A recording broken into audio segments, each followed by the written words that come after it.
Good afternoon, I'm John Perkins with the Closing Market Minute. After spending most of the session lower, soybeans did end the day mixed, the nearby contracts up and deferreds down modestly.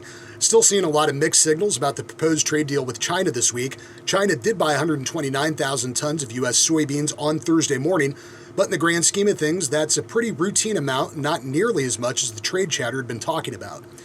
Corn ended the session modestly higher, continuing to keep an eye on that slower than average U.S. harvest activity. Propane continues to be in very short supply in some areas, especially where dry down is needed. And wheat was lower. Now, there are some concerns about this year's U.S. winter wheat crop, but the USDA is projecting a record global supply at the end of this marketing year. And while export demand has been good, it hasn't been all that outstanding recently. Live and feeder cattle were higher on oversold signals and optimism about the rest of the week's direct cash cattle business. More fairly light trade was reported on Thursday, most of it in Nebraska. And hogs ended the session lower with pork down at midday. There are the continued questions about China.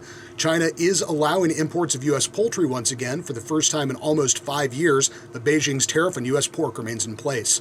I'm John Perkins with the Closing Market Minute.